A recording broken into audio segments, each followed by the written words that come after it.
దాదాపుగా 4 సంవత్సరాల కిందట జరిగిన ఘటనలో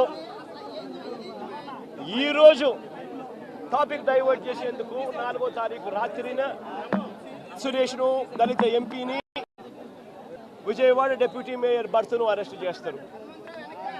నేను అడుగుతా ఉన్నా, సూటిగా నేను ఒక ప్రశ్న అడుగుతా ఉన్నా. ఆ రోజు ఏం జరిగింది? తెలుగుదేశం పార్టీకి సంబంధించిన అఫీషియల్ స్పోక్స్ పర్సన్ పట్టాభి అనే వ్యక్తి ఆ రోజు సిట్టింగ్ ముఖ్యమంత్రిగా ఉన్న అప్పట్లో సిట్టింగ్ ముఖ్యమంత్రిగా ఉన్న వ్యక్తిని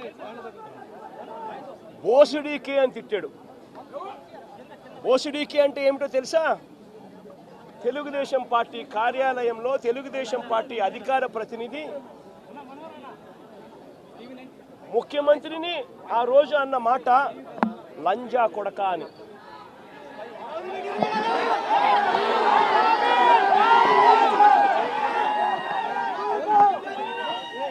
నిజంగా ఆ మాదిరిగా ఒక వ్యక్తి తిడితే రాష్ట్ర వ్యాప్తంగా ఆ ముఖ్యమంత్రిని ప్రేమించే వాళ్ళు, వైఎస్ఆర్ కాంగ్రెస్ పార్టీని అభిమానించే వాళ్ళు, రాష్ట్ర వ్యాప్తంగా ఉన్న వాళ్ళందరికీ కూడా కడుపు మండదా? ఎవరైనా చెబితేనే వాళ్ళు వచ్చి చేస్తారా? కడుపు మండిన వాళ్ళు, ఈ అన్యాయాన్ని చూడాలనుకునే వాళ్ళు, చూడకూడదు అని అనుకునే వాళ్ళు కొంతమంది తెలుగుదేశం పార్టీ ఆఫీస్ దగ్గరికి వెళ్ళి అటువైపు నుండి తెలుగుదేశం పార్టీ వాళ్ళు తప్పు చేసిందే కాక ధర్నా చేయడానికి వచ్చిన వాళ్ళ మీద దాడి చేయడానికి కూడా ప్రయత్నం చేశారు. ఆ దాడి జరిగిన పరిస్థితుల్లో, ఆ తోపులాటలో, ఆ తొక్కిసలాటలో తెలుగుదేశం పార్టీ ఆఫీసు మీద కొద్దో గొప్ప రాళ్ళు పడిండొచ్చు. నేను అడుగుతా ఉన్నా, ఆ జరిగిన ఘటనను ముఖ్యమంత్రిగా నన్ను అన్నా కూడా నేను చంద్రబాబు నాయుడు గారి మీద కక్ష సాధింపు చర్యతో వ్యవహరించాల. రాళ్ళు పడినాయి అని చెప్పి ఎప్పుడైతే తెలిసిందో వెంటనే అటువంటి ఆ ఘటనకు పోయిన వాళ్ళందరినీ కూడా ఎవరెవరు పోయారు అని చెప్పి ఆధారాలు చూసి అక్కడున్న సీసీ కెమెరాలో అక్కడున్న పన్నుల వెయిట్ ఉండే కౌంటర్ వెయిట్ నుంచి గుద్దాయి. ఆ హైట్కి వచ్చి గుద్దితే ఆ కౌంటర్ వెయిట్ 2గా విరిగిపోయే పరిస్థితికి వచ్చాయి 3 కాలమ్స్లో. అంటే మీరు ఊహించుకోవాలి, అదే కానీ కాలమ్ను కానీ గుద్దుంటే ఈరోజు ప్రకాశం బ్యారేజీ మనం చూసేవాళ్ళం కాదు. అది కొట్టుకొని పోతే లంక గ్రామాలు ఏమవుతాయి? ఈ ప్రాంతం అంతా ఏమవుతుంది? కనీసం అలాంటి బాధ్యత లేకుండా చేసి ఆ రోజు ఇదే చేశారు. బాబాయిని చంపేసి గుండెపోటుగా చిత్రీకరించిన వాళ్ళు ఇప్పుడు బోట్లు వదిలిపెట్టి మాకు తెలియదనే పరిస్థితికి వచ్చారు. కనీసం ఓనర్స్ అనేవాళ్ళు ఆ బోట్లు క్లెయిమ్ చేయలేదు, వచ్చి కొట్టాయి. 3 రోజులు మనం మన పనుల్లో ఉన్నాం. చూసేదానికి వైఎస్ఆర్ కాంగ్రెస్ పార్టీ కలర్స్ ఉన్నాయి.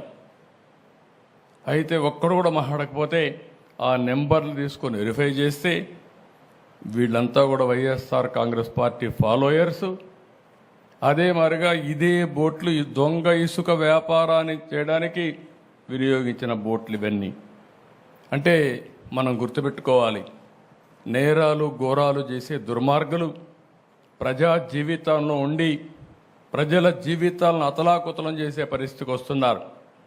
నేను ఒక పక్క వరదలు వచ్చాయి, వరదల్ని ఏ విధంగా ఆదుకోవాలి, అక్కడికి పోతే భయంకరమైన పరిస్థితులు. 1 రోజు కాదు, 2 రోజులు కాదు, 3 రోజులు కాదు, వరద తగ్గడం లేదు. ఏం చేయాలో తెలియని పరిస్థితి. కనీసం మంచినీళ్ళు ఇవ్వలేకపోతున్నాం, తిండి అందించలేకపోతున్నాం. బోట్లు పంపిస్తే ఎన్డీఆర్ఎఫ్ లాంటి సంస్థ ముందుకు సాగలేక ఆ వెలాసిటీ, ఆ ఫోర్స్ వల్ల వెనక్కి వచ్చే పరిస్థితి వస్తామని మేము కూడా కొట్టుకొని పోతామని హెలికాప్టర్లు పెట్టాం. హెలికాప్టర్లో ఫుడ్ తీసుకుపోయిస్తే కొంత వేస్ట్ అవుతా ఉంది, కొంతవరకే చేరుతా ఉంది. డ్రోన్స్ పెట్టాం, ఎందుకంటే వీళ్ళంతా ఫుడ్ తీసుకపోతే వీళ్ళు కూడా దిగలేక కొట్టుకొని పోతామని భయంతో ఇసిరేయడం మొదలుపెట్టారు. దానివల్ల కూడా ఇబ్బందులు వచ్చాయి. అప్పుడు డ్రోన్లు పెట్టి ఇక్కడి నుంచి నేరుగా బిల్డింగ్ పైకి పంపించే పరిస్థితికి వచ్చాం. ఇన్ని అవస్థలు పడితే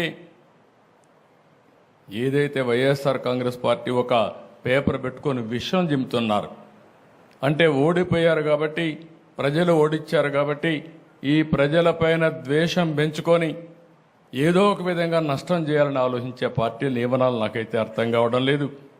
ఇలాంటి పార్టీలు ఈ రాష్ట్రంలో ఉండడమే మన దురదృష్టం అని చెప్పి కూడా నేను మీకు తెలియజేస్తాను. భారతదేశ చరిత్రలో ఎక్కడా ఇలాంటి పార్టీ ఉండదు. నేరస్తులు రాజకీయాల్లోకి వస్తే, నేరస్తులు రాజకీయ ముసుగులో ఇలాంటి నేరాలు ఘోరాలు చేసి ప్రజా జీవితాన్ని అతలాకుతలం చేసినప్పుడు ప్రజలందరూ అర్థం చేసుకోవాల్సిన అవసరం ఉంది. అదే కానీ నేరస్తులు రాజకీయ ముసుగు లేకపోతే నాకు 2 నిమిషాలు పట్టకొచ్చి తాట తీసి ఎక్కడ పెట్టాలనో అక్కడ పెట్టేవాడిని అని చెప్పి కూడా నేను మీకు తెలియజేస్తున్నా. నేను చాలా సంక్షోభాలు చూశాను. నాకు ఇవన్నీ ఒక లెక్క కాదు. నా పీరియడ్లో ఎవడో రౌడీ అనేవాడు ఎవడో రోడ్డు మీదకి వచ్చేవాడు కాదు. ఒకే మాట చెప్పాను, ఎవరైనా రౌడీ అనేవాడు రోడ్డు మీదకి వచ్చేదానికి వీలు లేదు, ఈ రాష్ట్రంలో ఉండడానికి వీలు లేదని చెప్పి నిర్మోహమాటంగా యాక్ట్ చేసి రౌడీయిజాన్ని, అంత మునుపంత గల్లీకి ఒక లీడర్ ఉండేవాడు, అటు తెలంగాణలో కానీ ఇటు ఆంధ్రప్రదేశ్లో కానీ ఆ 9 సంవత్సరాలు రౌడీలు లేకుండా చేశాను.